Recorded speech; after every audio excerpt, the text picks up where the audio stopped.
Happy New Year, water people, and welcome back to the podcast. I'm your host, Lauren Hill, along with my partner, Dave Rastovich. This season of the Water People podcast is supported by Patagonia, whose purpose-driven mission is to use business to save our home planet.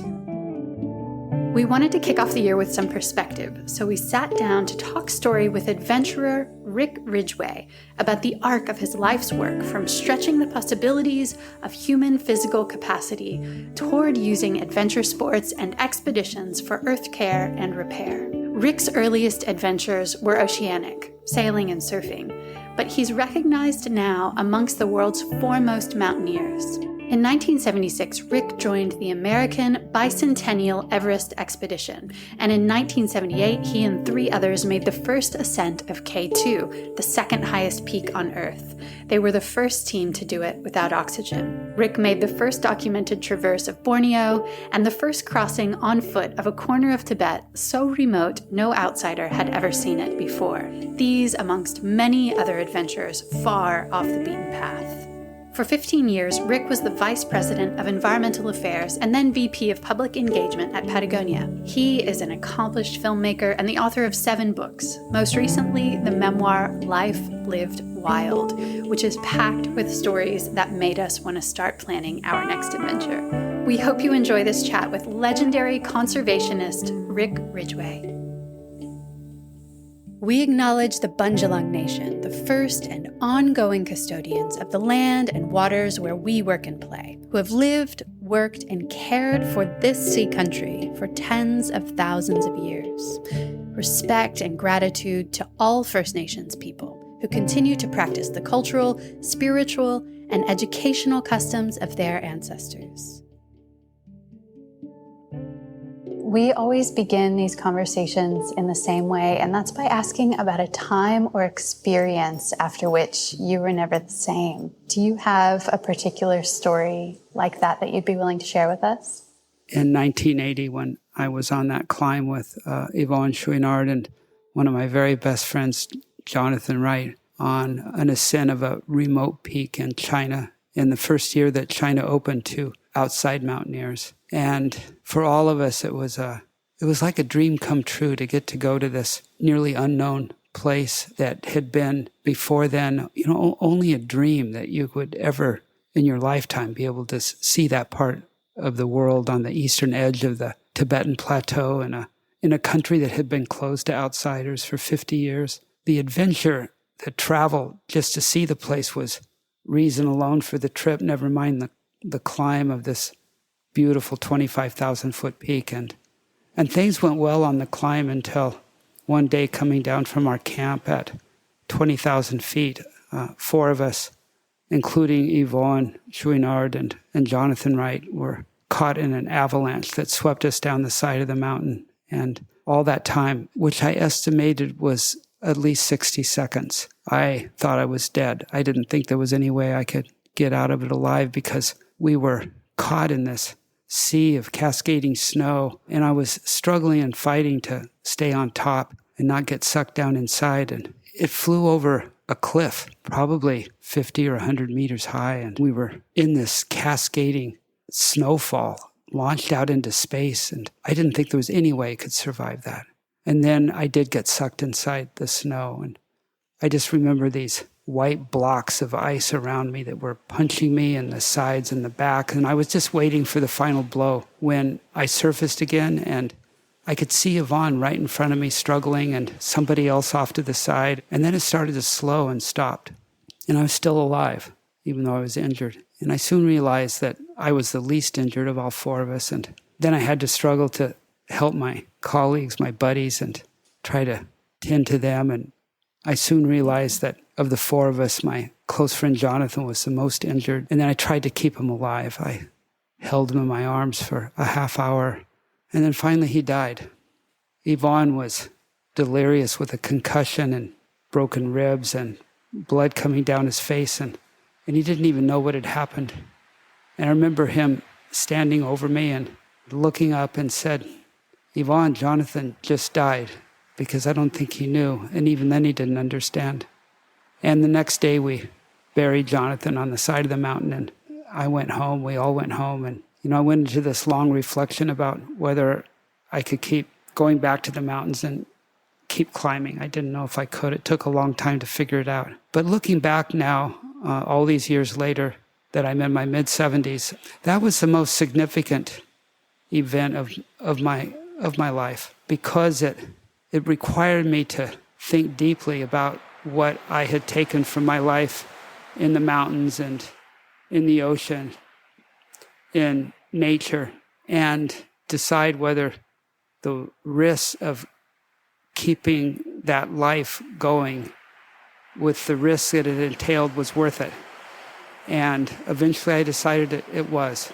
So that long reflection is the main turning point in my life. And when I look back now and reflect on it, I can see that introspection was also why I felt ready to marry when I did and start a family. So again, it was a buoy, in the sense of a buoy being a turning point when your life is going in one direction and then some major event happens and you round the buoy and you're heading in a different direction, but you're still on the same boat. Wow. Thank you for sharing that. Our podcast is called Water People. We often speak with ocean people, rarely speak about frozen water. It's a completely foreign experience to me. What is the likelihood of surviving an avalanche? I can't imagine that it would be very likely.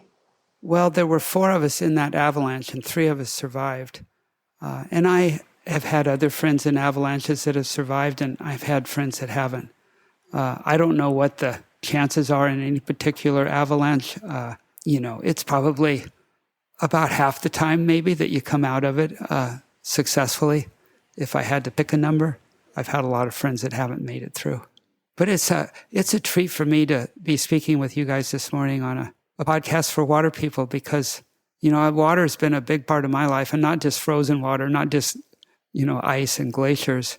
I, as a young boy in my American high school years, started surfing and climbing at the same time, and they became both parallel interests, and even certainly with climbing, not just interest, but obsession. And my parents separated early in my life when I was only 11 or 12. And my father had gone to Northern California and lived in a rural area where I had followed him for a couple years and lived there, while my mother and brother lived in the southern part of the state of California. And that's where my interest in mountaineering started, was near Lake Tahoe. But then my father was a ne'er-do-well character. If there was one overarching component of his life, it was an avoidance of responsibility. And he actually, when I was 13 or 14, burned our house down for the insurance money. And I lost everything. And he disappeared. I never saw him for 2 years. He headed down to the South Pacific, got a job on Kwajalein Atoll in the Marshall Islands. So I moved in with my best friend and spent the rest of the school year there. And he and I would go up to the mountains and around Lake Tahoe. And one time we decided to try and climb some mountain that we saw, because I had seen this article about the first Americans to climb Mount Everest in National Geographic. And I'd just been fascinated with that whole idea. So he and I climbed this peak called Thunder Mountain. And it wasn't easy. There was one section near the summit where we got to a vertical step and couldn't figure out how to get up it. So I had this idea that I got on top of his shoulders and then I could reach the lip of the step. And then I hung on with everything I could while he crawled up my body. Wow. and then coming down, we jumped, onto a narrow ledge, being super careful not to tumble off. But I was stoked, that was it. But then my father wrote back and said he had switched jobs and had been relocated to Hawaii, and he wanted me to come and live with him again. And I didn't trust him at all, but yet the idea of going to Hawaii was more than I could resist. So the only college I applied to was the University of Hawaii, and I got in, and off I went. But it didn't last long because, I was trying to be a serious student. I was a responsible kid, and I would come home from my classes, and he'd be in this little house that I lived in with him, and he'd have all of his bar floozies with him, and they would be partying into the night, and I couldn't handle it. So it's kind of the reverse situation that you usually get in a family. And I would go down to the beach to study on the windward side of Oahu. And one day I was walking back, and this guy called me over, and he said, I see you walking through here every day. And I just introduced myself, and I told him I lived across the street, and I was going down to the beach to study. And he said, I've got a boat in Honolulu in the Alawai Harbor, and we go out 2 or 3 times a week. I'm always looking for crew. You want to come along? I said, yes. So I started learning how to sail. And then one day I had this idea, and I went to him and I said, would you be interested in letting me live on your boat if I did all the varnishing? It was a 36-foot Choi Lee sloop, teak with all kinds of bright work on it. And he took about a nanosecond to say yes. So I moved into the Alawai and, started going back to surfing. I'd done a little bit of that in high school. And then I started sailing, and I just got deep into it.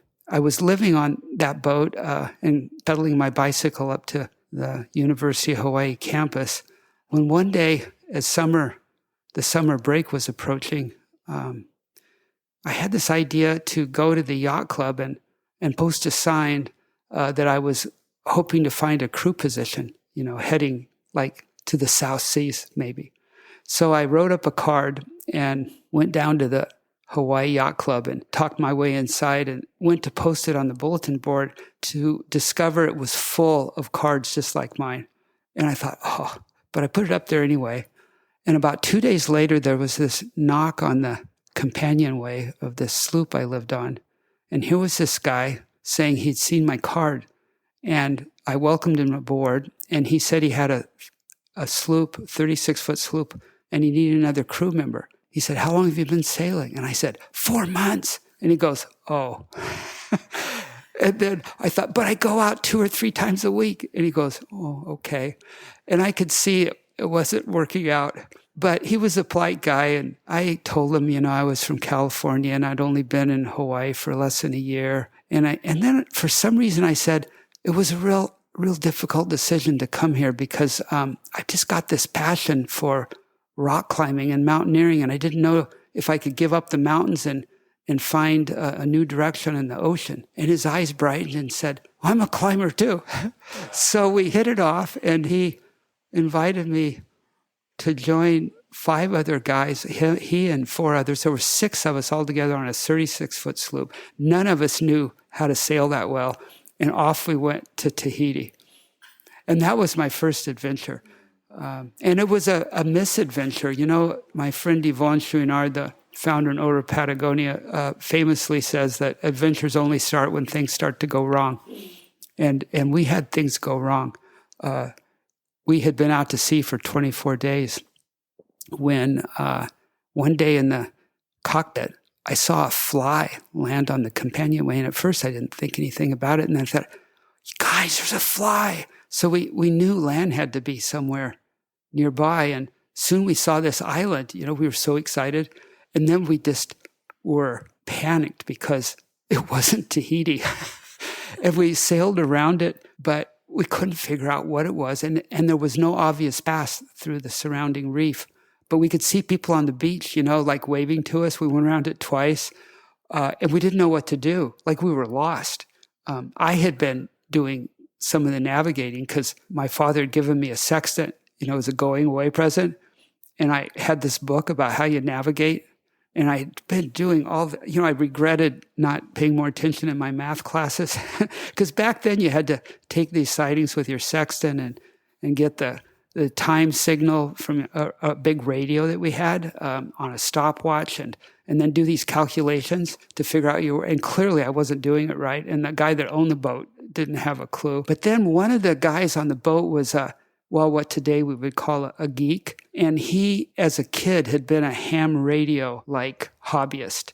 And ham radios were these long frequency radio things. And these hobbyists would talk to each other around the world. So he knew all about radios. So he took this big transistor radio that we had to get the time signal for navigating, and he made a directional antenna out of a coat hanger, making a loop, and he wired it into the radio. And then we tuned in Radio Tahiti.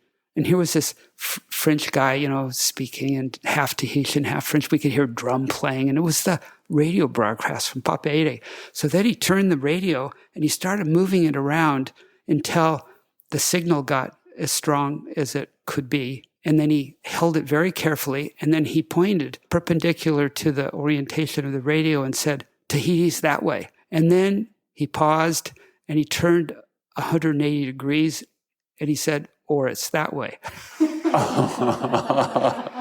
And we had to guess the mistake we had made. So we went in the direction that we hoped was the best one and sailed all day, nothing. And we were almost out of food. We were surviving on fish we caught and water that we would catch in the mainsail during squalls. And I was on the night watch, just straining, looking at the horizon. I couldn't see anything. And then just before dawn, I had gone down into my bunk, and I was just laying there thinking, what are we going to do if we can't find this island? How long can we survive? And can we keep catching fish? And can we keep trapping? Well, I was 18 years old. I'd never experienced anything like this. And then just before dawn, up on deck, someone said, "Land ho!" And I rushed up, and there, silhouetted against the moonlit sky, was the spires of Moorea, and we had found Tahiti. So that was my first adventure, and it's a long story, but I'm a water person as well as a mountain person. I have a lot of questions in my mind after listening to that story.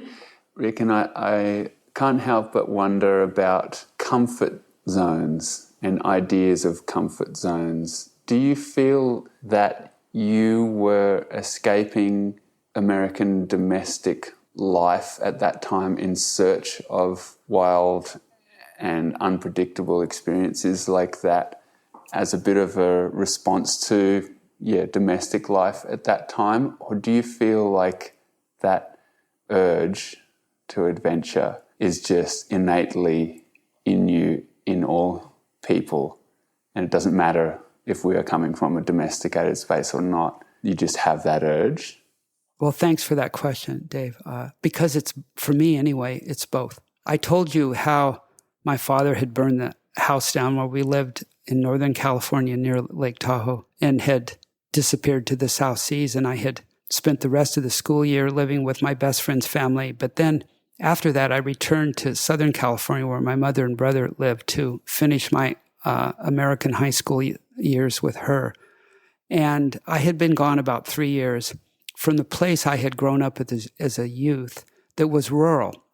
We lived in an orange grove near a river that I would spend all my boyhood time in that I could, playing with my buddies and exploring and even hunting. I had a little single-shot .22, and when I returned just a few years later, it was gone. The orange groves had been, nearly all of them, bulldozed and replaced with track houses. It was stunning how fast it had happened. The river was channeled into a concrete channel, and it was gone. I told you how, while I lived up near Lake Tahoe, I had seen that story about the Americans climbing Everest, and I'd climbed that peak with my good buddy in high school. And then when I got down and faced the decimation of industrialization, the conversion from nature to man-made environments of my childhood haunts, I started fleeing, really, is the right word, on a little motor scooter I had to the mountains surrounding the Los Angeles basin.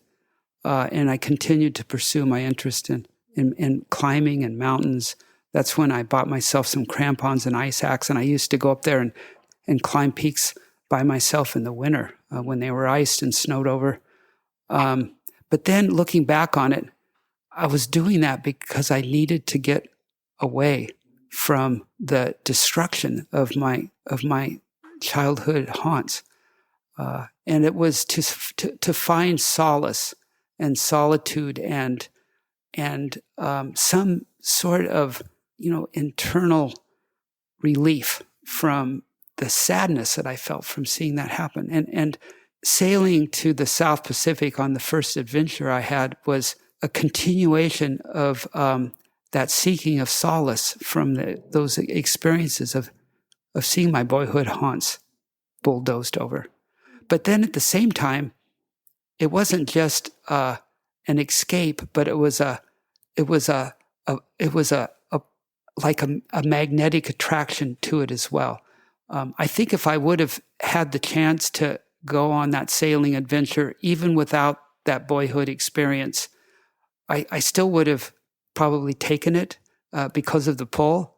But at the same time, there was something else going on. There was this search for the meanings to my own life that I was searching for, that I seemed only to be able to find in wilder areas. And that was a connection that held for my entire life. Oh, that brings up so many questions. It seems like with surfing can be both a fleeing toward wild and also a fleeing from terrestrial life. And can't help but wonder about the influence of your father. You said that avoiding responsibility was sort of the overarching theme of your experience of him. Was that true for you in your later adventures? Was there a sense of fleeing from, or was fleeing to the primary driver as you went on to these grand adventures to the highest points on the planet? Well, it was neither fleeing from or trying to avoid responsibility. It never had that element. In fact, it was almost the opposite of that. It was embracing responsibility, because I had to be responsible to myself to try to survive and make the best decisions I could. And I had to be equally, if not more, responsible to the people I was with, my colleagues and my rope partners, to make sure, they got through. And I didn't make some decision that would endanger all of us. So it was an embrace of responsibility. And I don't know, I haven't really thought about it, in some sort of Freudian way, but perhaps there was an element in that of trying to live life differently than the way my father had. And that feeling of avoiding the paths that he had chosen, that part was very conscious and always there in my head, that is not the way I wanted to live my life. What I appreciated so much about your presentation last night, Rick, was the tracing of this trajectory from being someone deeply fascinated by the living world, who transformed that fascination into a deep responsibility for saving these places, for protecting wild places, for dedicating your life and your livelihood to conservation work. Was there a particular moment that changed you from just being fascinated to being committed? Last night when I gave a presentation here in Byron Bay, about my book and my life, how as I had finished the book, it in its first draft had been just a series of stories about my adventures. And I had a friend of mine read them and challenge me that they weren't connected by anything more than me.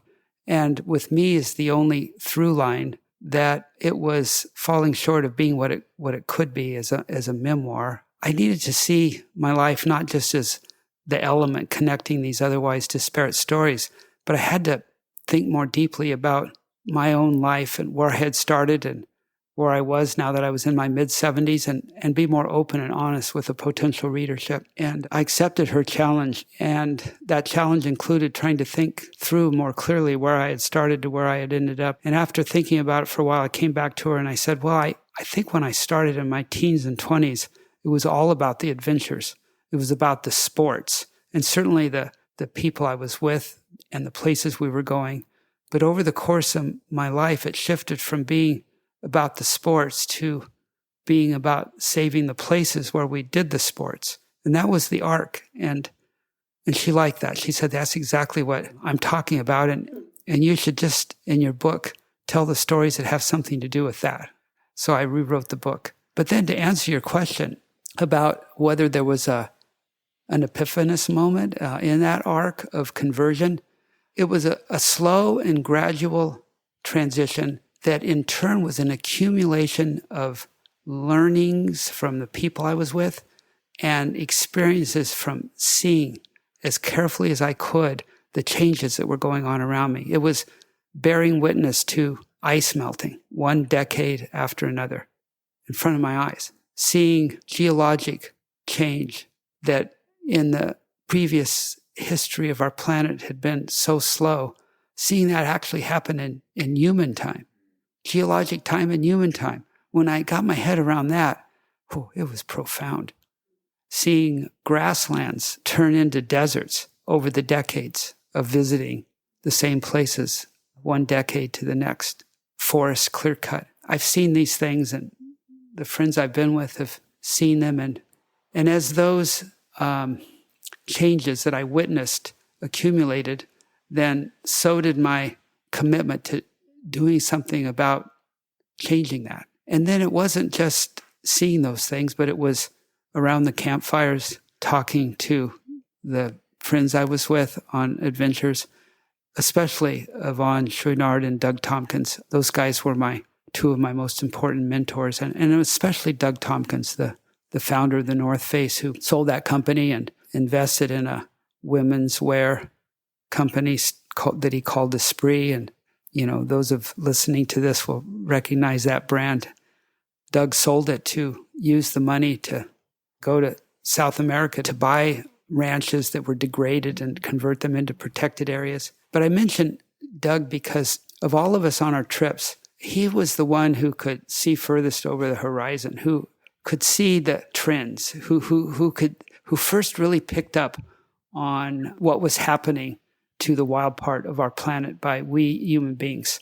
And he was a big influence on me. He would always show up to our trips with a new reading list for me. And he'd always have new ideas and insights from the people who were his mentors, some of the leading environmental thinkers of the time, especially a Norwegian named Arne Næss. So it was through Doug that I was, learning intellectually about the environmental crisis. And this was early on, going back to the early and mid 80s. So it was a slow evolution of conversion. You quote Doug Tompkins in the prologue of your book saying, going out into the wilds of the world at an early age, where nature was basically untouched, we got into our souls a sense of beauty. Watching you speak and seeing the images that you showed us last night, I couldn't help but think about how you feel about your grandkids' lives, about future generations' lives, maybe not having access to the wildness, to the beauty in the way that you got to experience the world. And in particular, I'm fascinated and I'm interested to know how you think about the point in human history at which you came of age, where technology was at a certain point where you had access to climbing at a certain level, but technology wasn't so pervasive as it is now, to where it stifles or dilutes the experience. Or separates you from the experience. Yeah. Those are a few questions, but... One thing I hope to teach my grandkids, I have 4 grandchildren now, ages 2 through 8, and I hope I can impart to them a more accurate sense of what I call baseline than they will otherwise have just seeing the world as it is to them growing up. And I hope that I can help them understand and visualize the world as it was to me at their age, when so much more of it was untrammeled by the footprints of we human beings in a metaphorical way. But I also hope that I can help them see not only what the world looked like through my eyes at their age as again, what I call a baseline for comparison, but to be able to maybe do what I've done, to see if I can help guide them to understand what nature and wildness looked like going much further back. And maybe I can help guide them to what in my own life has been a really useful exercise to internalize at a visceral level what the planet was like even before we human beings emerged. Certainly to understand what it looked like before our species diaspora out of Africa. Because, to me, that's the baseline that's most important to understand. Because then when you understand that as a baseline, you have a more accurate and full understanding of the extent to which we human beings have really altered the face of the earth. Now, the most important baseline is probably not before we were a species, going back 3 to 4 million years ago, but it was before we left Africa. That's the most fascinating one for all of us to think about and to learn. That's especially true here in Australia, to understand what this island continent looked like before human beings arrived, and then to understand what the impact was on it once we did arrive. And I've done the same thing in my home continent, as it were, in North America, and especially in my home state where I live in California, where I've done a lot of research to understand the assemblage of large mammals that were there 13 and 14,000 years ago before human beings reached that part of the world, and to understand how there was at that time a stress on wildlands and wildlife from climate change, natural caused climate change, probably from volcanic eruptions. But there had been many of those over the millennia, and the animals there had all survived them. But then another one hit, another shift in climate, and it coincided with the arrival of human beings who were very effective hunters and also had the ability to alter the landscape with fire. And those two things, combined with the climate change at that time, was more than the animals could survive. And 80% of the mammals went extinct. So I've been fortunate enough to have been in wilderness where the footprint and the impact of we human beings is absolutely minimal, and even in places unnoticeable. I've been in a few places where for days on end, walking and tramping and trekking, you can't see any impact of our species, where the animals have never seen human beings. And instead of fleeing from you, they come up and seek you out of curiosity because they've never seen any two-legged animal like us before. I've seen a few of those places.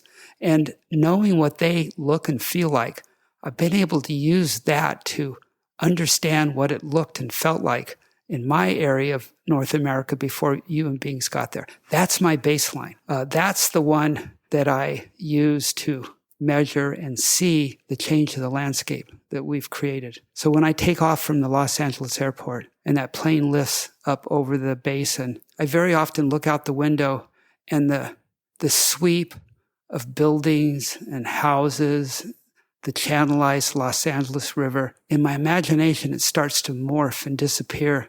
And I see the vast expanses of cypress forests, and I see the Los Angeles River in its winds and bends through the grasslands, and I can see the myriad herds of zebra-like horses that were there. I can see the 3 species of big cats, the 2 species of wolves, the 11 species of vultures flying through the air, the giant tree sloths that could stand on their hind legs and reach up into the trees 20 and 30 feet. It comes alive. And I can then wake up and look out and see all these buildings and really viscerally know what we've done to this landscape. And I hope I can teach my grandkids that same skill. It's a really important one to own. Apologies for interrupting the conversation, but we'd like to take a moment to recognize the generous folks who help make this podcast possible. Sunbutter Skincare is committed to protecting people and the planet. They make vegan, reef-safe SPF 50 sunscreen packaged in reusable and recyclable tins. They're also the world's first certified palm oil-free sunscreen brand. Check out sunbutter.com.au to learn more about their skin and ocean-friendly lines of sunscreen, surf zinc, and skincare. Thanks also to Gary McNeil Concepts, who make cosmic surfboards for cosmic people. Gaz's boards combine recycled and plant-based materials that are built to last without sacrificing performance. To learn more, head to GaryMcNeilConcepts.com. Such a gift for those of us listening, Rick, because I feel every time I've gone to California in the last couple decades, I just am in an overwhelmed state. I look down, all I see is the chaos of humanity run wild in that space, and it just overwhelms me completely. And so having a skill like that, even just as a coping mechanism, to me sounds amazing. I would love to be able to look down at the grid-like patterns of suburbia and envision it in the way that you just shared.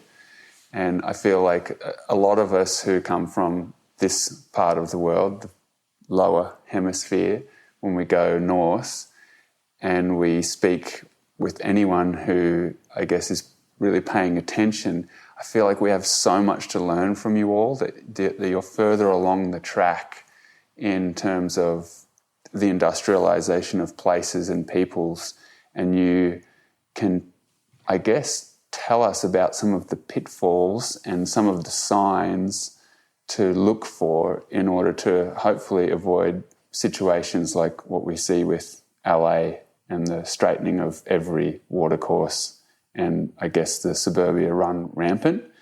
And so I guess what I'm trying to get to is that when we are living through these times right now where such radical events like geologic time are happening to each of us, and we're having bushfires that run rampant over this island continent, and then floods that have just washed so many of us around. I also have spoken with friends in Santa Barbara within the Patagonia family who have lived through similar stories in the last couple of years, the fires and the slides and the floods in the Santa Barbara area, and feel like we're all kind of echoing each other with what we're living through right now. There's so many of us who have lived through these same pretty traumatic experiences.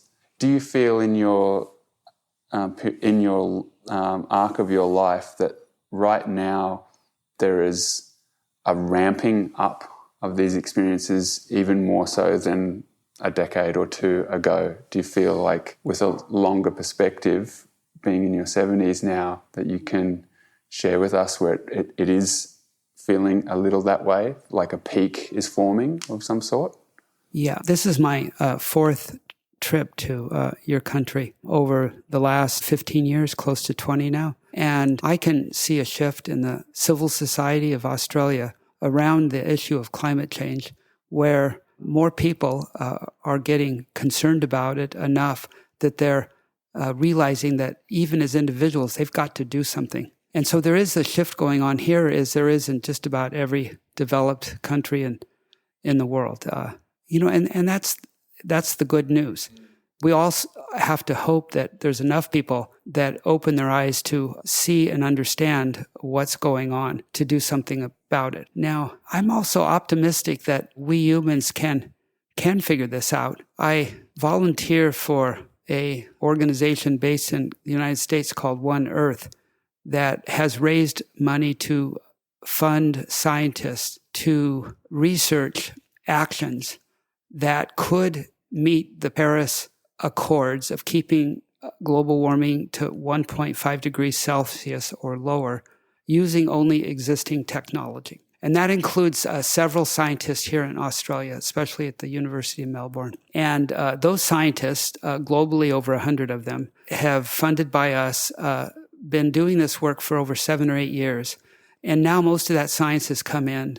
It's been peer-reviewed and published. And what this group One Earth has learned is that the solutions to climate change are in 3 categories. And the first is the continued but accelerated transition of energy production from fossil fuels to renewables. We have to do that, and we have to accelerate the transition and achieve it by 2030 and 2050 at the latest, to 100% conversion off of fossil fuels. And, that transition is accelerating.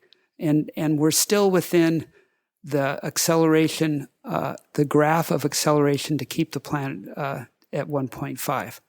But we can't achieve it with just that. We also have to scale the transition from industrial agriculture to regenerative food and fiber production. And that has to accelerate as well. And the science of that conversion is coming in. The third thing that we have to do, again, this is just using existing technologies. This is not investing in some new gigantic scrubbers to clean carbon out of the atmosphere, creating more opportunities for so-called impact investors. No, let that shit go. The third category is to protect nature, because nature knows how to filter carbon, how to sequester it, how to take it out of the air and put it back into plants and trees and especially soils. And we need to, following the science we funded, safeguard about 50% of the planet. Now, that number's emerged recently in an increasing number of conversations that some of which our group has helped influence, including the Pope. We got some of our science findings in front of the Pope a few months ago, and I think it was only 8 weeks ago or so, he came out with a statement supporting the idea of protecting half the planet, of protecting half of it as natural systems for the reasons we're advocating. So we're getting the word out. Now, to get back to your question, Dave, what you could learn from, let's call it the horror of the Los Angeles Basin. That's not an overstatement. When you look out that plane window next time you come in, what would that basin look like if developers in the 1920s and 30s had the insight to, instead of channelize the Los Angeles River, what if they kept undeveloped a wide swath of it, and just pick a number. What if it was a half a mile wide across its channel, and that channel were allowed to be wild? And not only would it have provided a corridor of animals from the foothills surrounding the Los Angeles Basin, down onto the coast, but it would have been such an amazing reprieve and a source of solace for people living in an urban area like that. And what if they had the insights to set aside and zone for protection, more parks, and allow some of those parks to, be wild parks and wild nature? Well, the basin would have a much different look, wouldn't it? So with a country like yours, where there are so few people in such a vast space, you still have a lot of opportunities here to do it right. And you also are in a perfect position to, protect half of nature. When I say protecting half of nature, it includes completely wild natural systems like you would have in national parks. But it also includes some areas adjacent to urban areas, where perhaps there's more of a mixed use, but still uses that safeguard the ability of nature to sequester carbon. I sometimes remind us that we have a predicament, and I learned to use that word from my mentor, Doug Tompkins, because he said crises are things that rally people to solutions, and predicaments are a little more difficult. And the predicament that we human beings face right now is simply that there's too many of us on the planet using too much of the planet's limited resources. And I then explained that there are two major symptoms of that predicament. And one is climate, and the other is extinction. And those are the twin interlocked crises that we human beings are facing right now. And they're all rooted in our numbers on the planet, and more importantly, on the amount of resources our numbers are using from a planet that has a limited amount of resources it can share with us. So this idea of half Earth is recognizing that there's too many of us, recognizing that we're using too much stuff, and recognizing that we have to learn to restrain ourselves. We have to learn to allow nature to go about its business on half the planet. We have to learn how to go about our business on the other half of the planet that are in ways more compatible with natural systems, that allow the earth to breathe more naturally. And we can do that. Do you think we have to be at a crisis point before we change? You know how on a personal level, a lot of us won't quit smoking till we're struggling to walk up the stairs, to your house at night or something, or we won't, kick other habits until, we really have some sort of personal crisis moment. Do you think we just collectively have to go through the same kind of process? I'm hopeful that we can rally enough people to commit to the solutions to avoid the planet warming beyond 1.5 degrees centigrade without a crisis that's, so significant that we're going to lose millions and millions of people. And that may happen. It may take a crisis of that magnitude before we wake up. But I'm fearful that if things get bad enough that we have a crisis like that we may be beyond the tipping point. That we may have, unleashed the stored up methane in Arctic boglands, for example, and which could, tip us into a point of accelerated warming that goes well past 1.5 into 2 and 3 degrees Celsius. Because if that happens, then we are going to lose probably most of the human population on planet Earth. Many of us find it easy to fall into the self-loathing of being human, of witnessing the changes that our species has been responsible for, continues to be responsible for. And what I appreciated about your re-envisioning what you were seeing out of the airplane window flying out of LAX was the use of imagination. And that really is one of the joys and the superpowers of being human, is the use of imagination to make change in the world. Rick, you were part of a group of adventurers, business people, wild men who used their imaginations in the world. Can you tell us who the Do Boys were? Well, it was the little band of friends that were my climbing and adventure partners, and including Yvonne Chouinard and Doug Tompkins and a few other friends.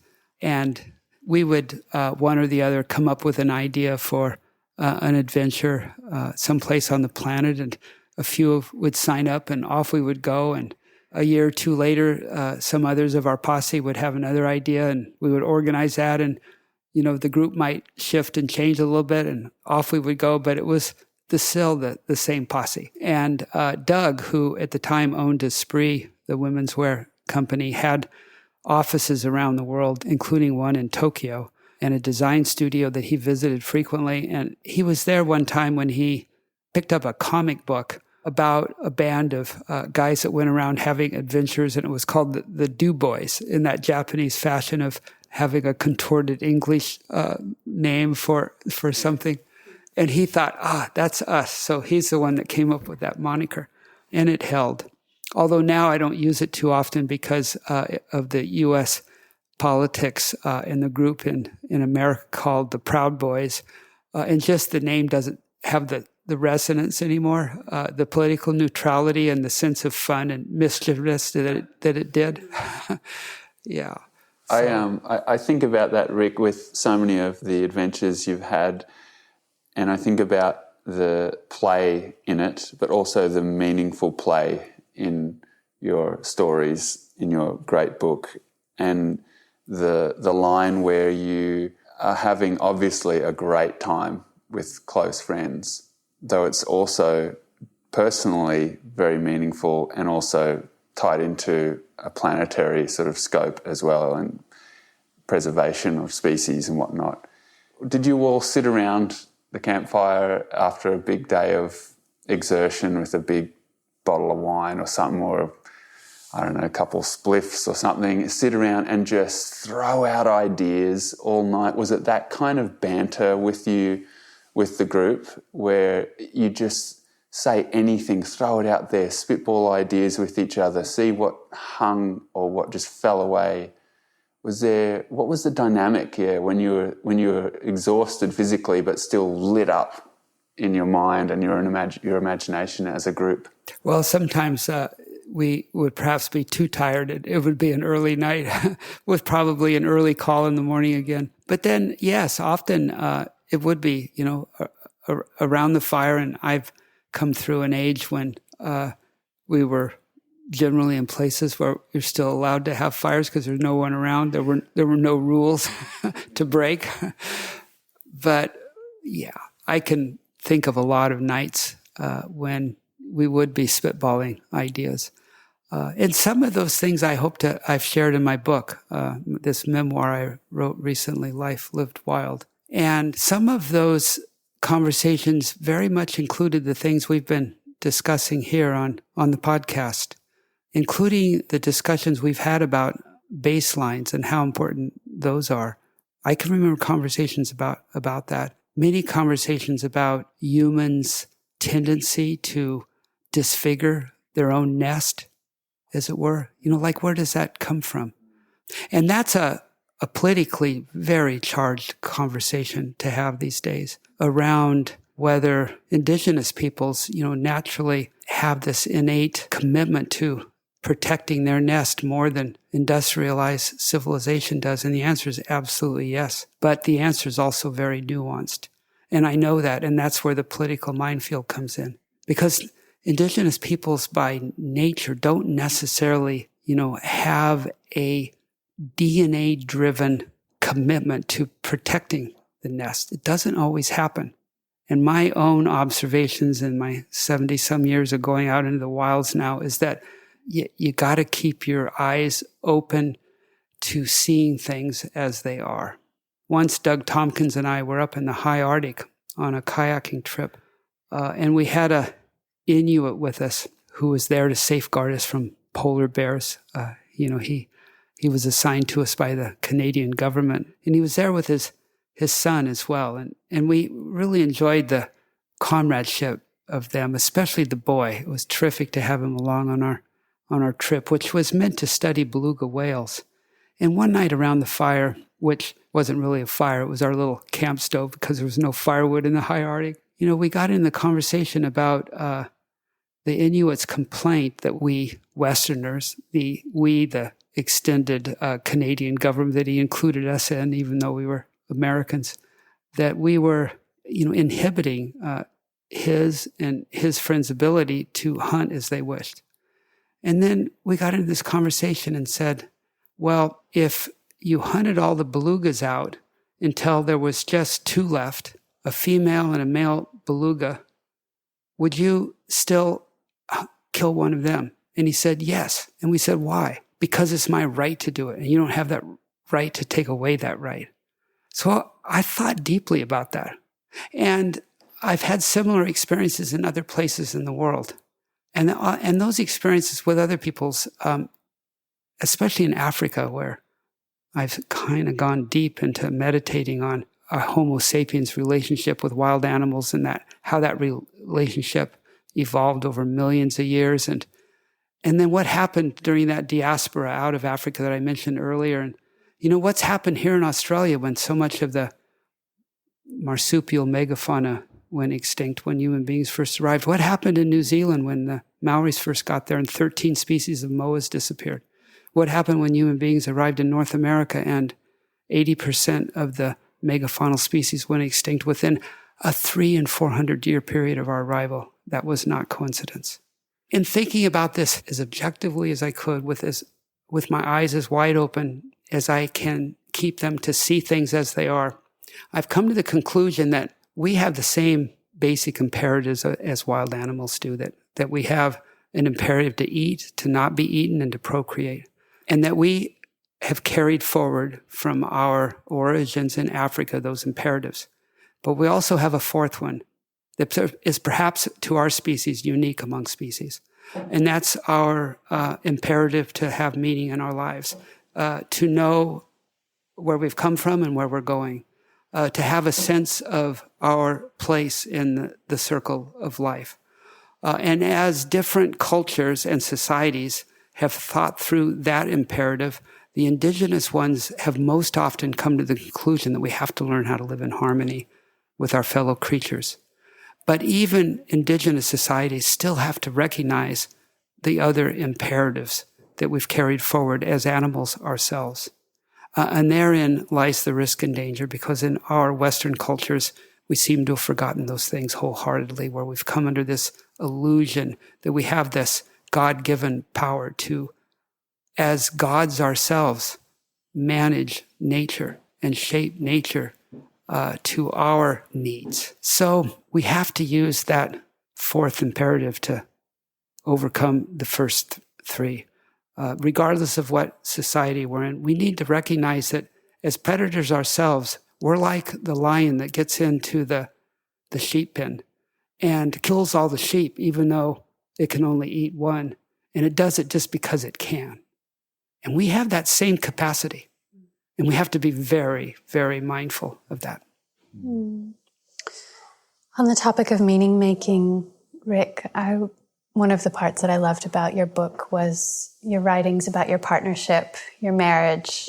And I was curious to ask you what that's meant to you in the context of a big, wild, adventurous life, to have love to come back to. Yeah. I've had a few significant changes in my life in the last few years. one of the biggest was just 7 years ago now, when I was on a kayak trip with Yvonne and Doug. And Doug and I were in a double kayak, and it capsized in really cold water. And the others had to turn around and rescue us. But we were in very cold water, long enough that I lost consciousness and just barely made it out, but Doug didn't. And he died of hypothermia. So similar to that avalanche I was in 1980, once again, one of my closest friends died next to me, and I made it through. And it wasn't necessarily dealing with survivor's guilt, but it was recognizing how any of us cannot be alive. And it can happen so soon and suddenly and to such surprise sometimes that I needed to remember what I'd learned in 1980, the importance of living every day as fully as I could. And those lessons served me well just a few years after that, 3 years ago now, when my wife got cancer, my wife of 40 years, and after an 8-month struggle, she also died. So I've realized from my past experiences confronting death and my own mortality, the importance of embracing loss directly. I don't know about Australians, but Americans have what I consider this misguided need to find what they call closure from loss. And I think it's misguided because I feel we would be wiser to do the opposite, to embrace loss, to embrace the pain of loss, to hold it close to you and take from it everything that it has to offer. And that's what I chose to do with the loss of my wife. I feel that I found a healthy path forward in my own life, that I have found that path because I've learned over the course of my life how quickly all of us cannot be alive. And I've learned to live my life in deep appreciation of everything I have. And that's giving me so much fulfillment and meaning that's informed the ability I have to continue to move forward in not just a healthy way, but I think a way that just as fully as I can and embraces the years that I have left in front of me with deep gratitude. That's so beautiful. During the pandemic, like all of us, I had a lot more time to read. And I went back to the Greek and Roman Stoics. And I had been interested in them in the 80s and 90s. And then I revisited the Stoics. And I have been able to pull even more new meaning from their teachings. And I've learned from them the importance that I've known all along, that I mentioned yesterday in my presentation, the importance of knowing how to distinguish things that you can control from things that you can't control, and to focus on the former and let the latter go. And so few of us consciously do that as a practice. And then as a practice, I also learned from the Stoics to live with as deep and full empathy as you can with other human beings. And I've extended their philosophy to include all living beings. And I don't know, maybe it's just the age I'm getting to, but I find I have more and more empathy for everything. I don't even try to swat flies anymore. I just open the door and shoo them out. Things like that. Just to live with as much awareness and fullness and connection as you can go about through your daily rounds. So, Rick, do you find comfort in reading the works of people from generations ago to see that innate human struggles are there regardless of the era we're living in? Or do you feel like, oh man, we're just in a repeat cycle here, every generation repeating? No, reading from the ancients or past scholars and thinkers is often reading about challenges that they had that maybe aren't as relevant, but yet that could be. I've just talked about rereading the Stoics, and one thing that prevails through their writings is the fear of death by torture. I mean, everybody had to live with that. It was so common that if you were a Roman senator, you might be in good standing one day, and the next day the emperor gets a bee in his bonnet and you're on the rack. And we don't have to live with that threat. Although we could, couldn't we, if we don't be mindful about the direction our governments are going. So also, reading the ancients doesn't necessarily give you too much insight into the challenges we're facing from social media, let's say.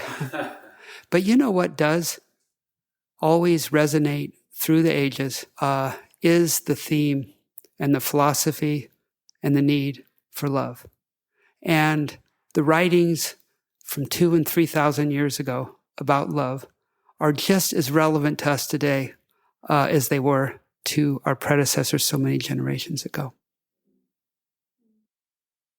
Rick, you led Patagonia's environmental initiatives for 15 years, worked closely with the company over the years. I was so curious to hear your reflections on the recent announcement that the Chouinards made. Well, just 2 months ago, the Chouinard family, the sole owners of Patagonia, made the decision to transfer the ownership of the company, 100% of their shares, to a foundation, the Patagonia Purpose Foundation, that has all the voting rights in the company and is required by the charter of the trust to manage the company for its core values. And then the rest of the shares went into an NGO. In the United States, it's called a 501c3, the tax classification. We won't bore you with those details, but that organization in turn is chartered to have to take all of the company's profits and grant them to groups on the ground doing the work to protect our home planet. Effectively, that means that the company is now owned by the home planet. And that's a completely new model of capitalism. It's my and all of my colleagues at Patagonia and the board of directors of Patagonia's hope that other companies will wake up and follow Patagonia's lead. I have to say that for our involvement with Patagonia here in Oz, the granting process and experience is just so amazing. You know, from having the experience of getting an application from, you know, a little old lady down the southwest of Western Australia who just wants to plant, you know, a few thousand trees and is, please, I need $40 for fuel to pay for the whippersnipper to clear a bit of land, and you know, just the very roots-oriented support of these individuals and community groups is just so amazing. And to think that Patagonia now has just upped that ability to support those of us working in those very clear, tangible feet in the soil. Hands are facing down and busy. No hands are up. They're just down and busy is really exciting for us and for, it sounds like, everyone involved with Patagonia. Yeah. And how that plays out is yet to be seen in Australia. But what has happened that will have an undoubtedly big impact on the philanthropy that gets dispersed here in Australia is the fact that the company's grants are now going to increase tenfold. So that the previous commitment to give 1% of its revenue off the top to NGOs remains in place, but with all the profits coming after that now going back on the ground, that's a tenfold increase, and that's huge. Mm-hmm. I was curious to know how you categorize the decision by the Chouinards. Is it an act of defiance, of love, or all of the above, or something else entirely? Certainly, it's not an act of selfishness in any way. They had to, let go of their personal wealth, but they did that because they don't need any more money than they have because they live pretty simply. So let's hope that there are more corporate owners out there who are more wealthy people who can understand that they don't need to have so much stuff in their life. That's the first thing that needs to happen. I also think that for the Chouinards, it was a relief knowing that even when they're gone, the company that they created is going to be there to serve as a tool for environmental protection foremost, and to serve that goal forevermore. And I know that that's a deep relief to them, a big sigh. I was on a phone call with Yvonne and some others just a few days ago, and somebody asked him how it felt, and he said if there was anything that was different, and he said, well, yeah. He said, now I'm still an employee, but I have to report to my daughter, and she's going to be writing my performance evaluation. But his daughter is going to be, leading the board that oversees the company's commitments that have to be honored. And foremost, as I said, is that commitment to philanthropy, to giving back, to supporting the people doing the work, including the old lady out there clearing her little hectare and restoring it. Rick, to close, I wanted to ask you about time, precious time on this planet. What have you found to be most worthy of your time as you look back over 7 decades, and what has been least worthy of your time in retrospect? As I said earlier, I started out focused on the sports, and getting to the top of the mountain seemed to be what the goal was about. But I said in my presentation, and I write in my book, that over the years and decades, I learned that that isn't really the goal at all, that it's the way you get there that counts. That if you think it through, then you start to understand that the biggest benefit to you personally from climbing a mountain is going to be the insights that you can get about yourself, the learnings that you can take away from the mountain and take back to your sea level life. And if all you get from that is a sense that you can go to the cocktail party and boast that because you paid $100,000, you climb Mount Everest, that, as Yvonne says, you're just shortchanging yourself. So that I've learned over the years that the summit doesn't really matter. It's a false goal. And I've learned over the years that the trips that meant the most to me, looking back on them now, were the ones where it wasn't about me and it wasn't about getting the top of a mountain, but it was about using our skills as mountaineers to tell the world and to explain through our stories from our adventures what was going on with the world, what the challenges were facing the world, and what maybe some of the solutions were to those.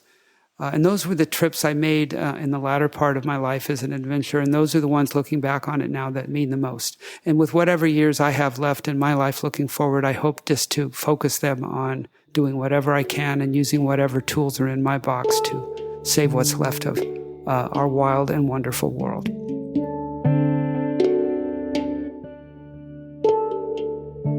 Thanks for listening with us today. If you have a spare moment, please leave us a review or consider sharing an episode with a friend. Both help us to find the very best stories from our global community of water people.